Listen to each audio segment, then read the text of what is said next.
This is episode 79. I am co-hosting today with Clare Nicolaou, and today we're talking about the power of thought in overall health and well-being.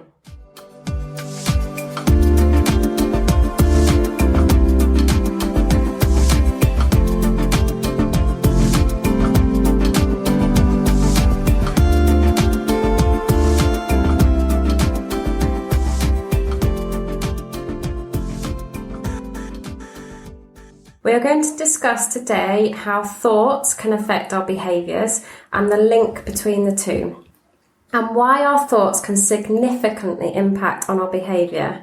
And then we're going to explore how to become aware so we can make different choices with our behaviours. I'm your host, Lisa Victoria, for Alternative Health Tools, where together we discover and share alternative health tools and resources from alternative healthcare practitioners and experts. Welcome, Clare. Hello. Fantastic to have you here today. Thank you. It's great. It's great to be here. And this is such a great topic, I think, because the power of thought in overall health and well-being is just something that is just I think it's mind-blowing, because we have so many thoughts every day. So many of those thoughts are unconscious thoughts or subconscious thoughts, and the kind of predominant nature of where those thoughts sit hugely impact on our behaviours. If those thoughts are predominantly the negative thoughts, then our behaviours tend to be the negative behaviours because that's what one flows from the other. And I think it's just so interesting when you look at the health and well-being area that our thoughts need to kind of be focused on what we actually are trying to achieve, rather than what we're trying to avoid. Absolutely. And I think exactly what you've just said there. I was once told, we have on average 70,000 thoughts a day. And what you're saying is, if we're focusing on what we're trying to avoid, if we're having 70,000 thoughts, it can be quite an uphill battle, would you think? Yeah, absolutely. Oh God, yeah, totally. So with our subconscious thoughts then, if we've got subconscious thoughts between maybe 95 to 97% of the time, so when we wake up in the morning, we have our morning routine, it's all subconscious, isn't it? Because I know in the morning I wake up, I check my phone. Historically, I'd then maybe get up, I'd go and use a bathroom, I'd have a shower, I'd then go downstairs and do my morning routine. And it was all subconscious. I'd never really thought about interrupting that, and would I choose to do things differently if I was consciously aware of what I was thinking and how I was behaving. And when I was introduced to the concept of conscious thoughts, I actually questioned myself and said, would I choose to pick my phone up in the morning, the first thing when I wake up?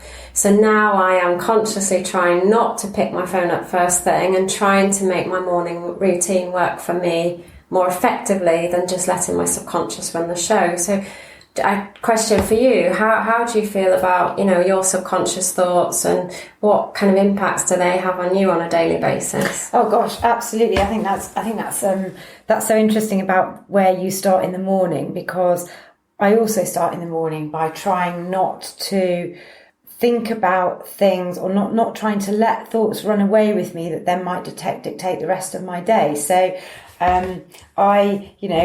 we're very British, aren't we? Cup of tea in the morning, wake up, go downstairs, make a cup of tea. I love my morning ritual of a cup of tea. And what I try and do with my cup of tea in the morning is I try and think about how I want my day to start, how I want to set my day, and what I want to achieve in my day. That's not something that I've always done. We'll talk about this in later episodes. But what I love about my morning ritual is that I can use that to think about what I want to achieve, what I'm pleased that I've achieved in yesterday, and where I want to go. And the funny thing I think about the thoughts that you have is that they can sabotage us from the minute we wake up until the minute we go to sleep, can't they? There's so many things. I can go downstairs, make my cup of tea, and the dog's saying to me, take me out. And I'm thinking, oh gosh, but I really ought to answer these emails, or I ought to go to the gym, or I ought to put a washing load on. And what I've trained myself to do is actually to think about how I want my day to look. There's always actually enough time. We always think there's not enough time to do things. There is actually always enough time.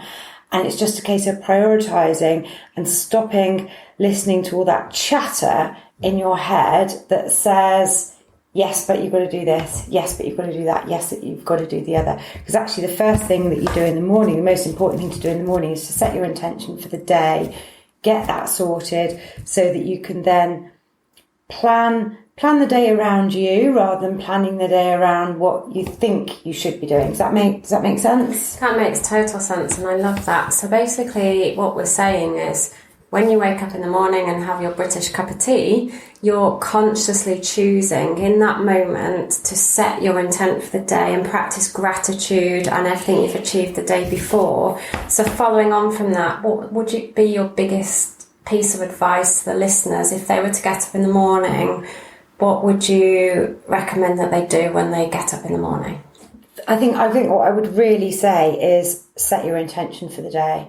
What kind of a day do you want to have? I have this diary that I use called the 6-minute diary, which is, it sounds like, to some people I think it would sound really too simple, but it's so impactful. So when you wake up in the morning, it's supposed to be 3 minutes in the morning, 3 minutes at night. So you wake up in the morning, for us, we get our cup of tea, we come upstairs, you open the diary and it asks you 3 things that you're grateful for. And it can be really simple things. So I could say, well, I'm grateful for my hot cup of tea. I'm grateful for the good night's sleep I've had. I'm grateful that I can see the sunshine out of my window. Or I'm grateful that I can read the words on the page. It can be really, really easy, simple things. You write down 3 things that you're grateful for, and then it says, how are you going to make today good? And I think that's so empowering, because that's where your thoughts can really lead you astray. So I can think to myself, right, what's going to be great about today? So when I did it this morning, I said to myself, what's going to be great about today? Okay, so I am going to, this is what I wrote down this morning. I said, I'm going to spend time in the fresh air today. I'm going to take the dog for a long walk. I'm going to get out and experience the beautiful summer's day that we've got. I'm going to do, second thing I was going to do, I'm going to do productive work. I'm going to, look after things that my clients have today. I'm going to do what I need to do for them. Third thing was, I'm going to spend time with my family. I'm going to, make an effort to engage with them, talk about their day and kind of put all that together in a really good day. And when I set that out at the beginning of the day, it's so much easier to then live that intention. So start of the morning. And I think that's fantastic. You don't need to have a diary to do that. But even if you just wake up in the morning and you say, this is how I'd like my day to go. And these are 2 or 3 things I really appreciate about my day. I think then you just set yourself up for a better day. What do you think? I love that, and I think what you're saying there is you're giving yourself a sense of direction, you're giving yourself a goal for the end of the day, and that might be just to enjoy the walk with the dog or to serve your clients in the best way you can. And I think when you have that end goal that you're focusing on, it gives you something to work to. Whereas quite often, if you wake up in the morning like I used to and you're kind of aimlessly shooting throughout the day and you're reacting to circumstances throughout the day. So like you said earlier, oh gosh, I haven't replied to that email, or the dog's calling me to go out for a walk, or whatever it may be, and the challenges that we have in our lives, because we all have them, whether you've got children who are getting up in the morning and wanting your attention, or whether, you've got an important client to meet, or you're late for work. Quite quickly we can get derailed from what it is we want to achieve in that day. And what you're saying really is quite often it's the simple things in life, isn't it? It's being able to serve the people that you're going to interact with that day. It's being able to enjoy the bit of fresh air. It's being able to be grateful for the fact that you said, being able to read the words on the page. It doesn't have to be anything big. It's just taking that moment and that time out. And I guess one of the things that I'm, hearing from you, Claire, is that it doesn't have to take long. You said the kind of 3 minutes in the morning, practicing gratitude and setting your intent for the day. everyone can find 3 minutes in their day, and everyone can make 3 minutes in the day. And do you think that finding those 3 minutes in the morning can really impact the way your day goes if you don't Hugely. find those 3 minutes? I think it's, like, as you say, finding 3 minutes for all of us shouldn't be a challenge. And if it is a challenge, I think it's important that we look at why that is a challenge, because 3 minutes is such a tiny proportion of our day. I think 3 minutes to think is wonderful. I think 3 minutes to write something down is 10 times more powerful, 20 times more powerful, because I think we're all told, you know, whatever job we do, whatever life skill we have, we're always told, write things down, write your goals down, write your shopping list down. The point of writing things down is that then that goes into your memory. You think about it, you remember it, you can then look at it again if you need to. And I think the power of writing something down, even if that's just 30 seconds, writing it down in the morning, you can revisit it at night and you can say to yourself, did I achieve that? Okay, maybe I didn't achieve it today. Why didn't I achieve it? How can I look to achieve it tomorrow? Or what are the barriers for me in why that didn't go well for me today? And I find, personally, if I write something down, whatever it is, if I write it down, it's got a much better chance of staying with me. And so if what I'm writing down is what I want to achieve for today, I'm so much more likely to achieve it than if I don't. What do you think? Absolutely, and I think it is setting that intention, isn't it, and having that direction for the day, I guess, because if you haven't got that direction, then how do you know where you're aiming for and where you're going? And I think the biggest thing for me there is that it doesn't have to be a time-consuming exercise. And not at all. I guess, you know, you're a busy mum and you're a busy career lady and you have lots of, you know, things going on in your life as well. So for our listeners out there, what's kind of the biggest tip you can give them if they think, you know, maybe that's okay for you, but I haven't got time to do that because I've got so many errands to run in the morning? What's the biggest tip you could give them that's like a bit of a life hack, if you like, to be able to get them into this routine of making that time for themselves in the morning to set their intent for the day? I guess then that would be if you and I, we're really busy people. We have an awful lot on our plate. We do stuff. We have to get things done. We are accountable to people. My biggest life hack for that would be set your alarm 10 minutes earlier. So you wake up 10 minutes earlier, your alarm goes off, you go downstairs, you make your cup of tea, you have a glass of water or whatever, but you then have that just 5 or 10 minutes of, this is my time. This is my time before I get involved in my daily life. This is the time where I can think about what I want to achieve today and how best I can do that. I guess that would be my biggest life hack. What would you say? I think that's a really good one. I think it's being disciplined enough to actually have, you know, I do what's called a miracle morning. So in the morning, I'll wake up, I'll set my alarm and I'll do my meditation. I'll set my intent for the day. How do I want to feel at the end of the day? So I know what feeling I'm aiming for at the end of the day. And maybe that's happy, calm, energized. But it's also, what do I want to achieve in that day? So I call that my miracle morning routine.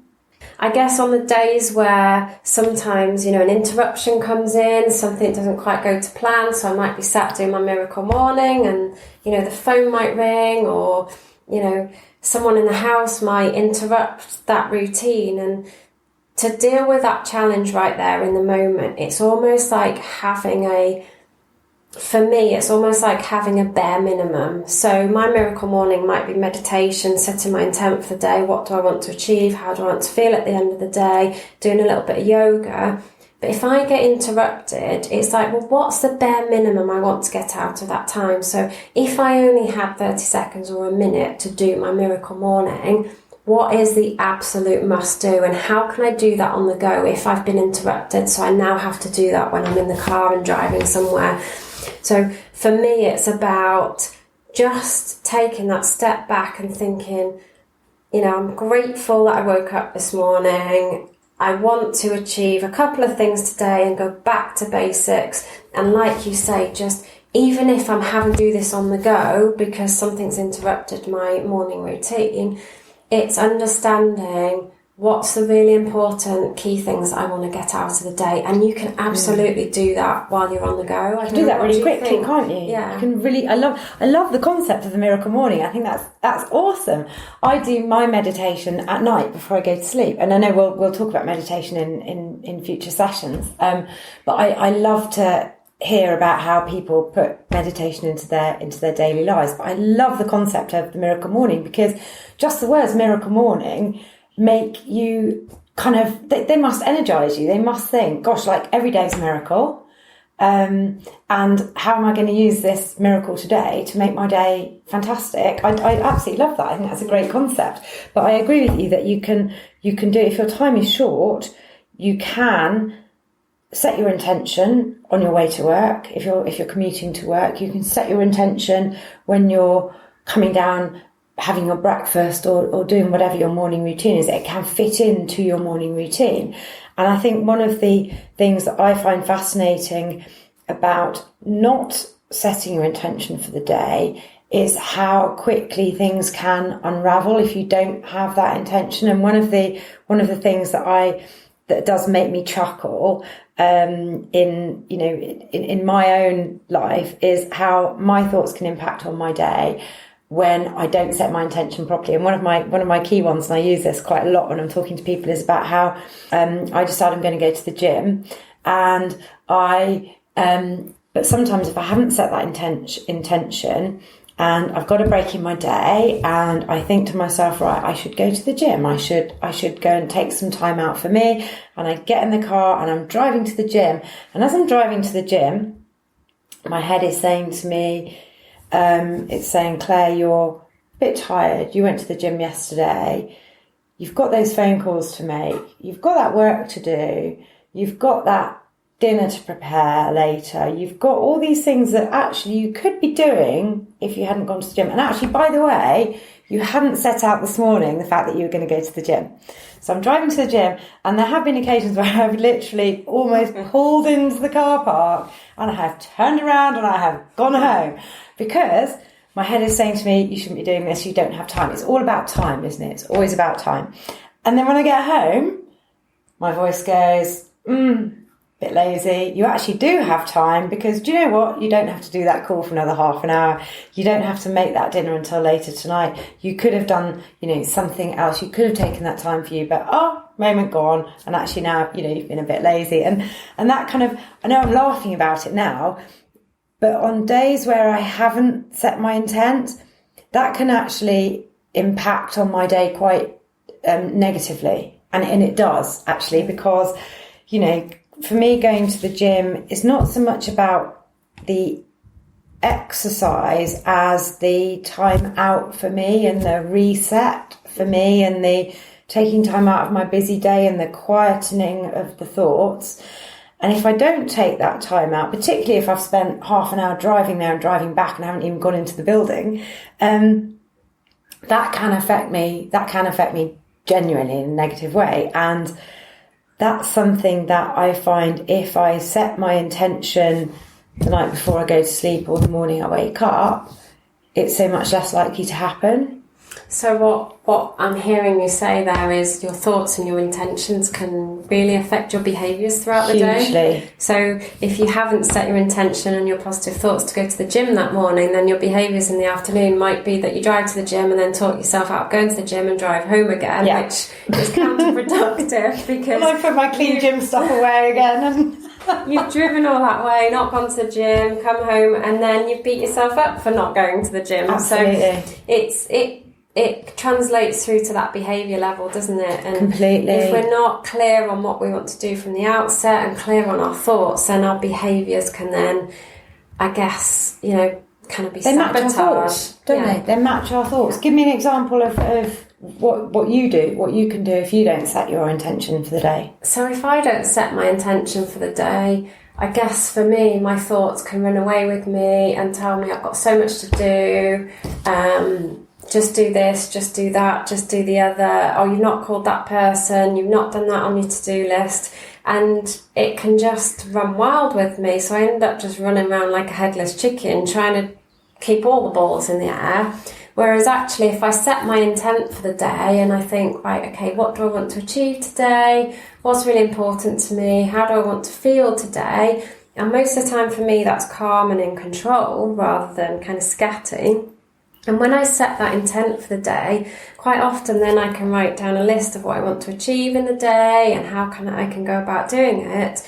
So then as I go through my day, I then get to the end of the day and I feel really proud of myself, and I practice that gratitude, as you say, because I was able to focus on what I wanted to do and what was realistic. So I set myself realistic goals for the day.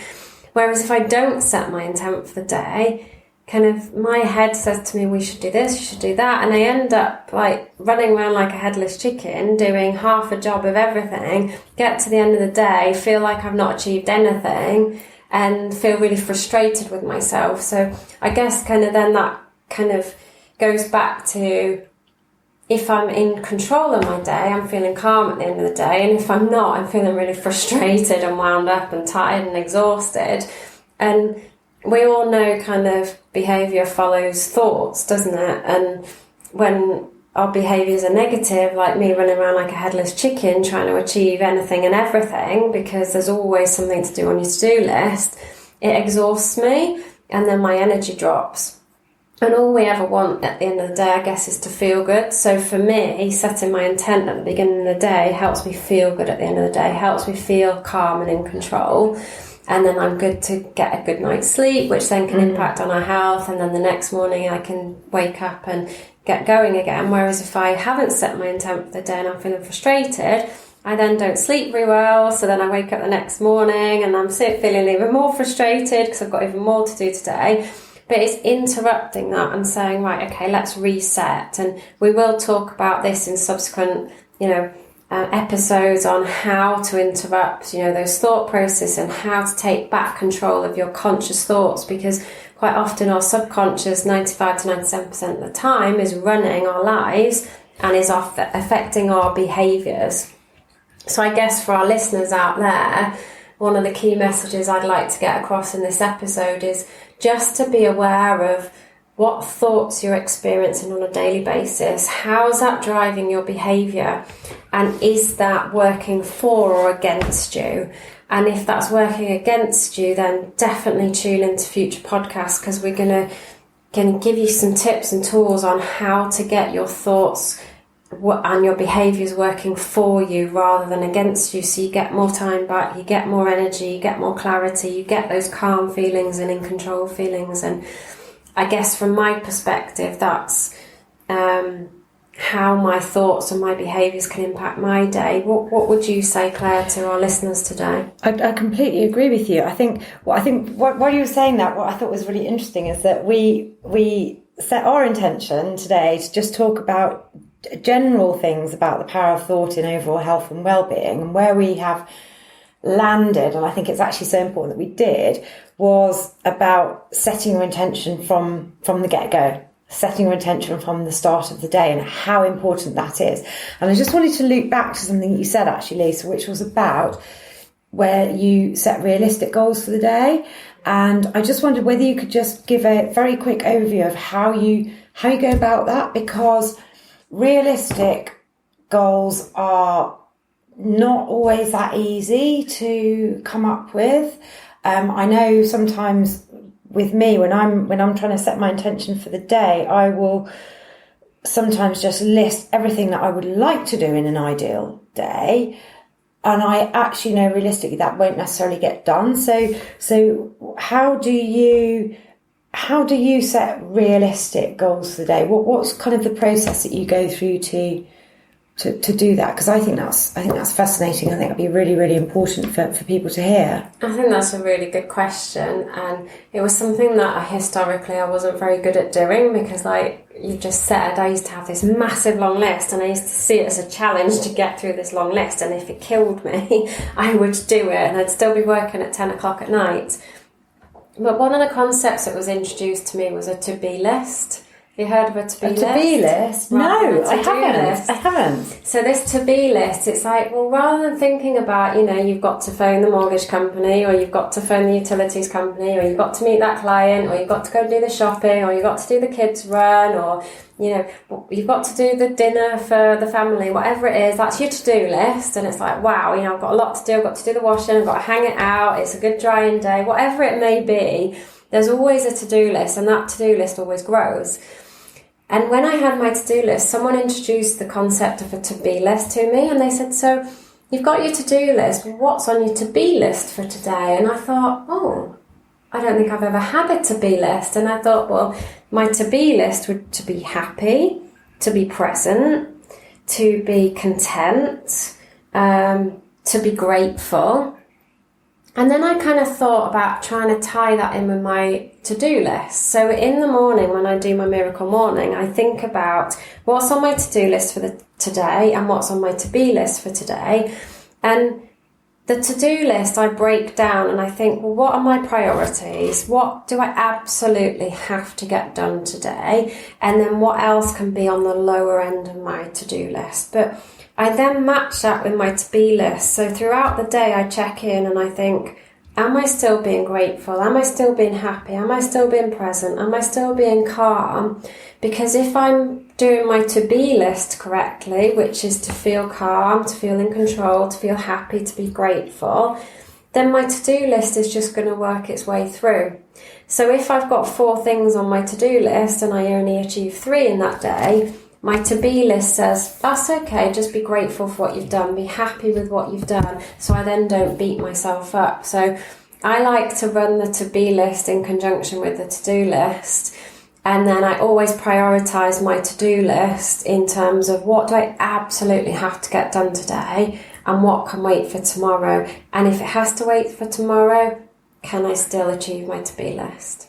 I absolutely love that. I've never heard that before. Have you not? I've never heard you talk about that before. Wow. And of course, we are human beings, aren't we? Not human doings. Yes. And I think, we've spoken about that before. And I think that's fantastic. I think that is such a great way to help you set your intention for the day.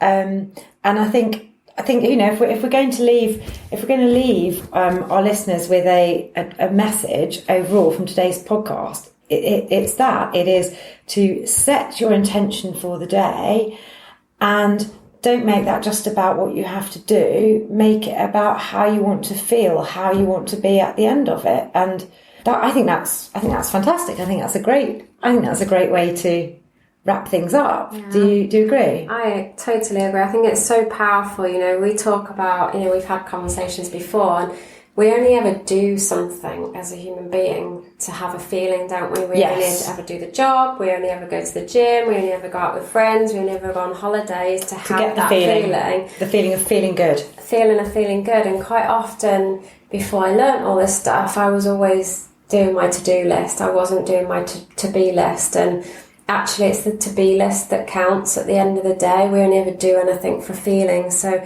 you're absolutely right. If there's one thing listeners can take away from today, it's take the pressure off yourself of your to-do list and just think about your to-be list. And one of the good ways of doing that is, like we've discussed, set your morning ritual, whether that's the British cup of tea that we have, or whether it's, you haven't got time for that and you're doing it on your way to work, on your commute to work, that have a way of incorporating a morning ritual, a miracle morning, a set your intent for the day, but not just only thinking about your to-do list, but thinking about your to-be list as well. Absolutely, and just making sure that you set a little bit of time aside for you, even if that's just 2 or 3 minutes in the morning.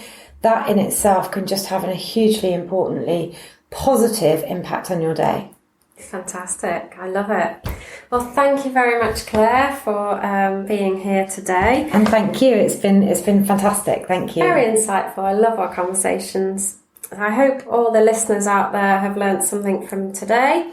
I'm your host, Lisa Victoria, and for any questions, you can contact us. So Claire at lifehacksforliving.com, and that's Claire, Clare, or Lisa at lifehacksforliving.com, and we will respond to any questions you have off the back of today's podcast.